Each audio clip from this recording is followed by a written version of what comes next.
네, 오늘 말씀 열왕기상 11장 26절에서 43절, 이제 주제는 이제 열지파의 왕으로 여로보암을 지명하시고 약속하시는 하나님이라고 했습니다. 한마디로 이제 배경이 어떻게 되죠? 솔로몬이 이제 말년에 와서 타락을 합니다. 타락을 했다는 것은 신앙을 버렸다든지 뭐 하나님을 믿었다가 안 믿게 되었다든지 그런 타락이 아니라 성도로서의 타락.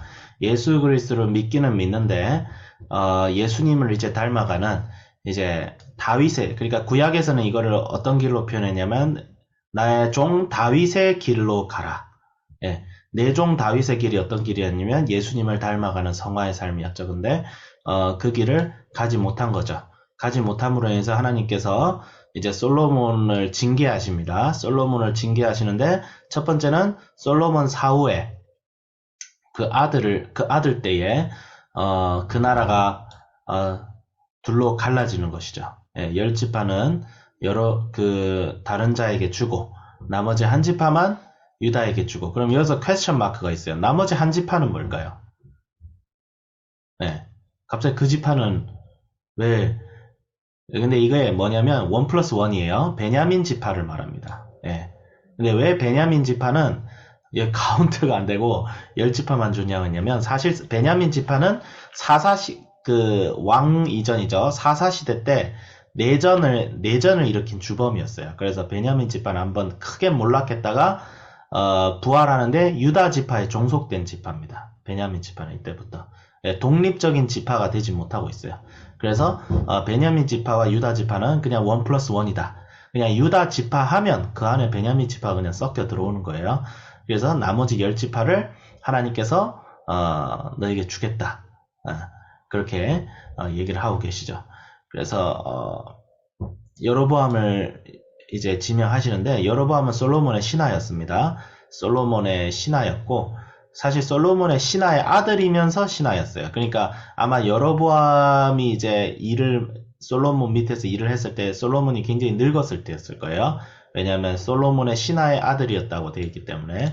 근데 이제 선지자 아이야가 여로보암을 만나서 새 옷을, 이게 선지자들은 하나님의 말씀을 전할 때 퍼포먼스를 꽤 많이 했습니다. 단순히 말로만 안 전했어요. 뭘 막 합니다. 예레미야는 막 자기 혼자 쇠고랑을 차고 나타나가지고 너희들이 나처럼 이렇게 포로로 잡혀 끌려갈 것이다. 회개해라. 이렇게 했는데 아이야는 옷을 아예 찢어버리죠. 옷을 찢어가지고 10조각을 여로보암에게 주면서 이 중에 이 10조각 같이 10지파를 너에게 주겠다. 여로보암에게 왕이 되겠다. 왜? 솔로몬이 여호와의 길을 버렸기 때문이죠. 다윗의 길로 행하지 못했기 때문이죠. 그렇게 얘기하면서 이제 이제 여지를 줍니다. 솔로몬이 그 후손이 유다는 다스릴 수 있도록 할 것이다. 내가 그들을 잠시 괴롭게 할 것이지만 영원히 그렇게 하진 아니하리라 라고 하시며 여로보암에게 뭐라고 똑같은 얘기합니다. 하나님께서 여로보암에게 솔로몬에게 했던 동일한 얘기를 합니다. 너가 만약 다윗의 길로 간다면 너의 나라를 경고케 할 것인데 누구처럼 경고케 하겠다? 다윗의 왕조처럼 견고하게 만들겠다. 그렇게 얘기하죠. 예. 하나님께서 여로보암에게 큰 축복을 사실 약속하신 거죠. 약속하신 거고, 근데 이제 이 여로보암이 이제 왕이 될 것을 들으니까 솔로몬이 여로보암을 죽이려고 하는데 여로보암이 도망갑니다. 그래서 솔로몬이 참 여로보암을 죽이려는 이 모습을 통해서 사실 사울 왕을 봤어요. 사울 왕도 다윗에게 왕을 물려주겠다고 하니까 사울이 다윗을 추적해서 죽이려 하잖아요. 물론 그렇지 못하지만 솔로몬도 저런 모습을 보이고 있어요. 그래서 솔로몬이 하나님의 길을 떠나 우상을 숭배하고 나이가 늙고 그래서 총명함을 잃어버린 거죠. 사실 이때부터 제가 봤을 때는 이미 하나님께서 주신 지혜를 잃어버리고 있지 않았었나 그런 안타까운 모습을 사실 보이고 있습니다. 근데 이제 이 말씀을 통해서 우리에게 주어진 메시지는 첫 번째는 절대 내가 아니면 안 된다. 하나님의 사역에 있어서 제일 무서운 것이 내가 아니면 안 된다는 생각이죠. 이 교회는 나 아니면 안 돼. 이 학교는 나 아니면 안 돼. 이 집은 나 아니면 안 돼. 그러니까 하나님께서 우리를 사용하셔서 그런 중책을 맡기시는 것이지, 하나님께서는 반드시, 아니다 싶으면 촛대 옮기십니다. 예. 다른 사람을 쓰십니다. 예. 그렇기 때문에, 여로보암도 사실, 그런 것이죠. 다윗아, 내가 사람이 없어서 너한테, 너희 후손한테 왕위를 다 주겠냐. 사실 열지파를 뺏겼잖아요. 열지파를 뺏겼다는 것은 거의 90%가 뺏긴 거예요, 사실. 예. 이게 무엇을 얘기하냐면, 하나님께서는, 어떤 특정한 사람을 쓰지 않으면 안 되는 막 그런 무력한 하나님이 아니라는 거죠. 전지전능하신 분이시고, 우리가 하나님의 일에 참여하는 것이지, 하나님께서 우리의 일을 도우시는 게 아닙니다. 우리가 하나님의 일을 돕도록 하나님께서 허용하신 거죠. 예, 하나님은 혼자서 일 충분히 잘 하실 수 있는데, 우리 극렬하신 분이라서 그래 한 건데, 그래서 참, 그것이 경계를 삼아야겠다. 그래서 다윗의 길을 가지 않는 솔로몬을 버리시고 여로보암을 택하시자. 단 다윗의 언약의 근거에서 솔로몬을 긍휼을 베풉니다. 네, 긍휼을 베푸셔서 다윗의 생애 때는 나라가 쪼개지지 않습니다. 불안한 조짐들만 보이고. 그쵸. 그래서 열왕기상을 보면 참 열왕기상의 스타트는 다윗의 죽음이죠. 다윗이 죽으면서 무슨 예언을 했죠? 율례를 지키고 모세의 법대로 율례를 지키면서 살아라. 그러니까 다윗의 길이라는 개념이 이때부터 등장합니다. 그래서 열왕기상, 열왕기를 자세히 보면 다윗의 길을 갔던 왕들과 그렇지 않은 왕들의 모습이 나와요. 이게 대조적으로 나옵니다. 다윗의 길을 갔던 왕들이 한 8명의 왕이 있고, 물론 초심을 못 지킨 왕이 한 2명 정도 있어요. 근데 다 그게 유다 왕가 사람들이에요. 예, 남유다에는 선한 왕들이 그래도 나옵니다.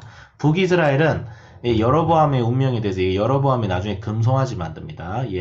얘는 더 심각하네. 얘 더 나쁜 짓을 저지릅니다. 솔로몬이 뭐 우상을 숭배하긴 했지만 성전을 버리진 않았거든요. 근데 여로보암은 얘는 더 심각합니다. 그래가지고 북이스라엘은 유다보다 100년 전에 먼저 망해버리고, 그리고 왕위에 항상 쿠데타가 몇 번 일어나요. 왕위가 교체되고, 왕의 아들이 즉위했더니 막 부하가 그 왕 아들 뒤통수 찔러 죽이고, 또 왕 됐더니 또 누가 쿠데타 저지르고, 막 혼란입니다. 혼란. 엄청난 혼란이에요. 아하 왕 때 일어선 여로보암의 자손들은 다 죽습니다.